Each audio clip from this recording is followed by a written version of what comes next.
Kia ora, welcome to Bus Days. Now, no house bus would be complete without some sort of awning. Sooner or later you're going to go nuts in here and you're going to want to go outside, and if it's raining, you need a roof. So I've got this. Now that is actually, well, you can't really see the other end because it's covered in crap, but so this is a 4 meter long by, I don't know, maybe 2 meters wind out awning.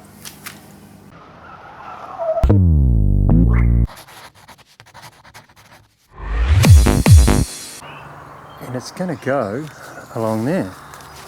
Well, about halfway, it'll go about halfway along, being it's like an 8 meter bus.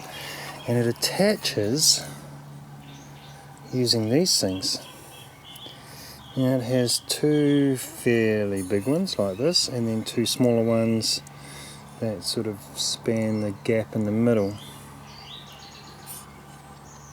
Now what these are designed to do is you would attach it to the bus, you literally bolt it to the bus using these holes at the top. Now, and then the bottom would be held in place with a strip of glue. So with this turned upside down, then it's going to sit in and lock in like that. So the bottom hooks in underneath the bottom of the awning, the top hooks into a lip at the top, and then there's some screws that hold it in place. But what it means is that there's a gap in behind these bolts for a little bolt head. Now the problem with this is how it attaches to the bus. You see, the ideal spot for it is here, just above the gutter line, and these holes are in no man's land.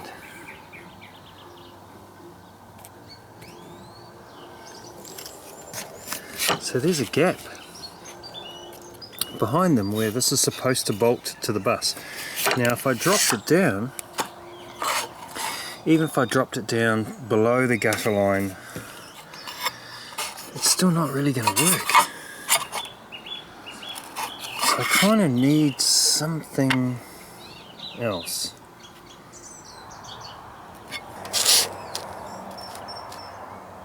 Something like this, maybe.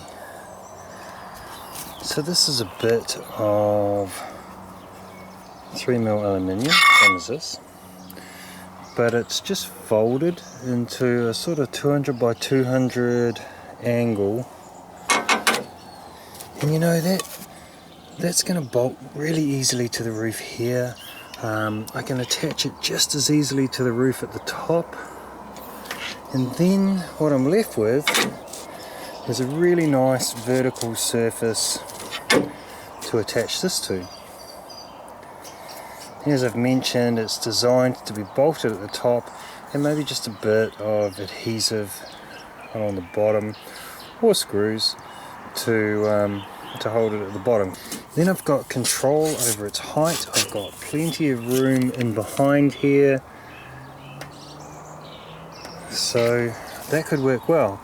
Now additionally, it actually gives me a nice flat surface where I could maybe put another upright here for some more solar panels, because this is actually going to be nearer the front of the bus.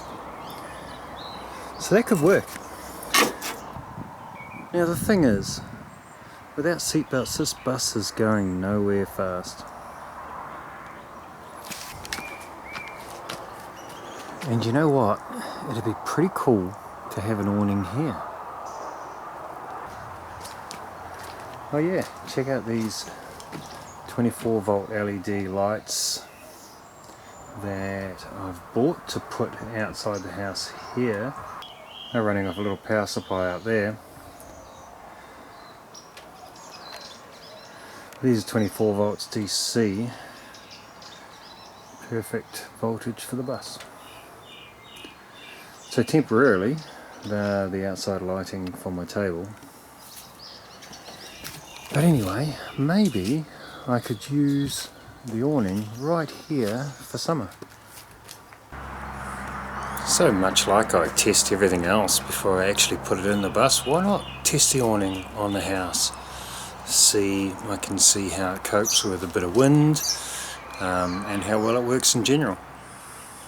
Yeah, I think I'm going to do that. Alright, so I've decided I'm going to mount this awning on my house to, well, to see how it goes. Once I put it on the bus, it's there, right, for good.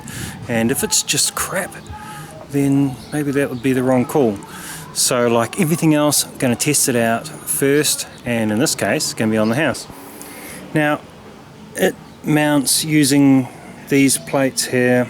And in order for it to work, a plate kind of needs to be there. The plate kind of needs to be there. Now, as you can see, that's no man's land. So I'm going to have to work out a way of attaching it. Now, I could use like just a piece of ply. There's a bit of marine ply. I could attach it literally like that onto the marine ply, attach the marine ply to the house like there, or I can attach it to a piece of aluminium I had bent up to actually put on the bus and attach that to the house. Now this is a bit more industrial. It actually kind of requires me to think it out a little bit more. And this is nice and easy, a little bit rough, but will prove my point quite quickly. Now each logic has its merits. There's no point asking you because you're not here, and in fact you might be looking at this years later. So I'm going to go to the studio audience. So you guys out there, underneath your seat is a buzzer with two buttons, a red button and a blue button, and I want you to choose now. The red button would have me hanging it on the plywood, and the blue button will have me hanging it on the aluminium. Wait, what? We don't have a studio audience? So I'll have to choose. What do you think? What do you think? Aluminium or ply? No? Tennis ball. Is that what you think? Get the ball then.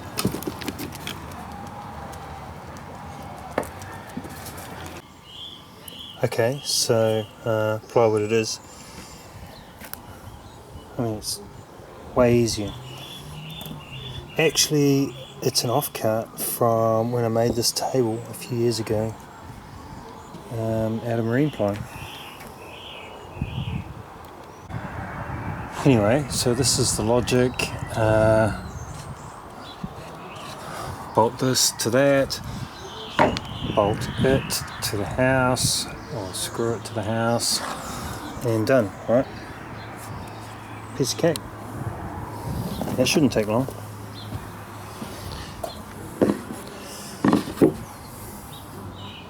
Maybe we'll do that in the morning.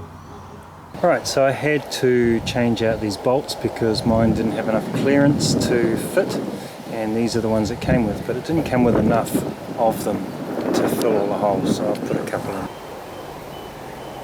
And then I have screwed it to the house.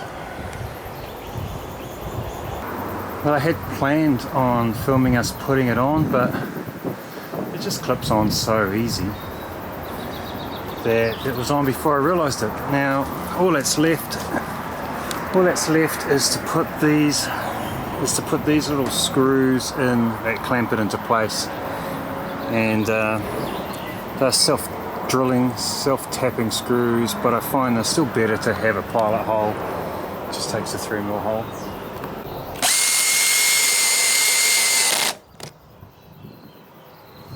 And we're done.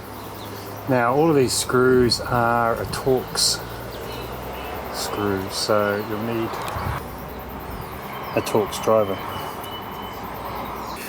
Right then, well that was pretty easy. Obviously if you're attaching it to a vehicle, which I will be on the bus, any holes that you put through the vehicle you need to have like a neutral cure silicone to make sure they're sealed. And other than that, once you've got the frames on, wow, it just literally drops into place. Anyway, so this is the handle. It's extendable. Loosen that, tighten it back up again. So there's my handle.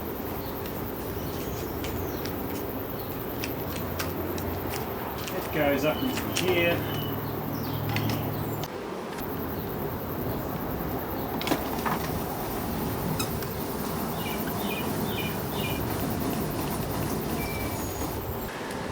So once you have it 2 or 3 feet out, you can pop the legs down. That's really easy. There's just a clip here which brings the leg out. It was tucked in underneath the bracket there, and now it can simply drop down.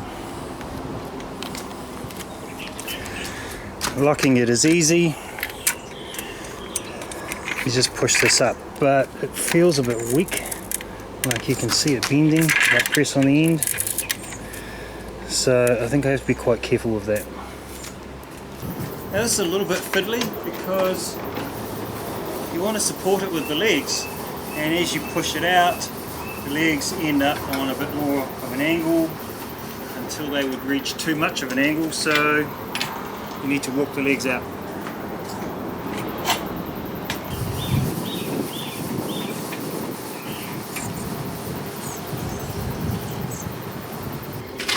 So you wind it until it goes slack and then back it up just a touch to put some tension on it.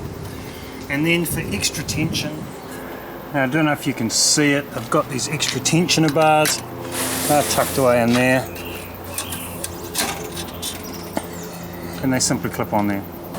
So what that does is it pushes that arm out a little more and just puts a bit more tension on the awning itself. Now up in here there's one further adjustment you can make,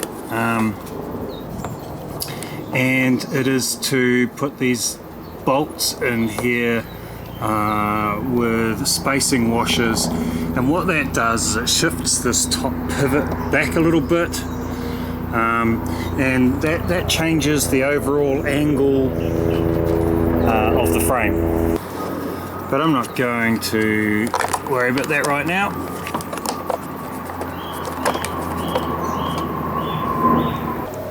Now it came with pegs to peg it down to the ground. Obviously no use to me here. It does need to be tied down. If it gets too windy, this will lift up and probably just wreck it. Well, it looks great. Comes out a hell of a long way. Of course it doesn't have to come out that far, you could set it up any distance out you wanted.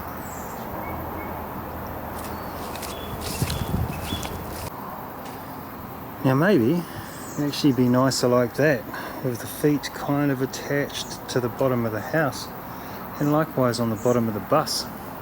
That could work quite well. Forms a nice triangle and make it nice and strong. Just need to find a better way to attach those feet than simply hooking them on a couple of screws like I've got now.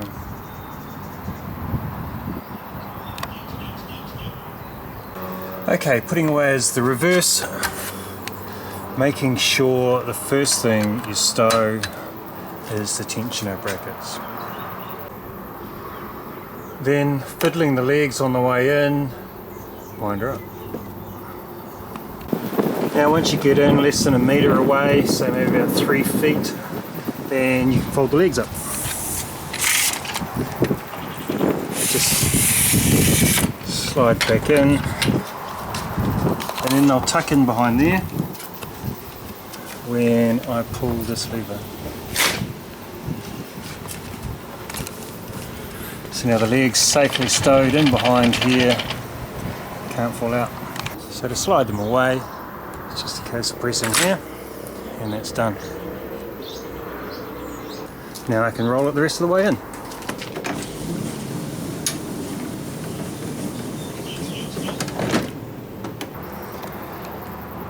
And there we go, all folded away. Stow the handle and we're done. So first impressions, pretty cool design. I like the way the legs fold away inside. Everything's kind of just tucked away nicely. Very easy to install, very easy to use. I don't like so much the fiddliness of trying to keep weight on the legs so that the whole thing's not kind of trying to tear itself off. And then having to move the legs out in stages as you let it out. And I would like to know that I've set both the legs at about the same height as a starting point. It's probably not a big deal. It's not often you're going to sit on a perfectly flat surface anyway. But overall I'm quite impressed with it. It's definitely not something that you want out in the wind. It is actually reasonably windy here today on occasion, and you could feel it flapping around even when it's just 2 or 3 feet out.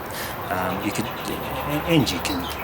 tell as soon as you pick up something that's flat that you're going to get blown around in the wind, and this is 4 meters by, I don't know, 2.5, 3 meters.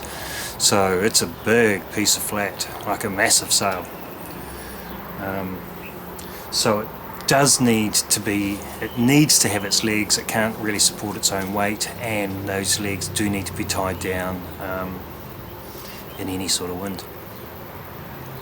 But it looks pretty cool. In fact, I'm really quite looking forward to putting it on the bus now, although it'll be handy here for Christmas. Hey look, I hope you're all well and safe out there in this rather rough 2020 year. And for those of you in America, belated Happy Thanksgiving. Anyway, take care. I'll see you soon. Mā te wā.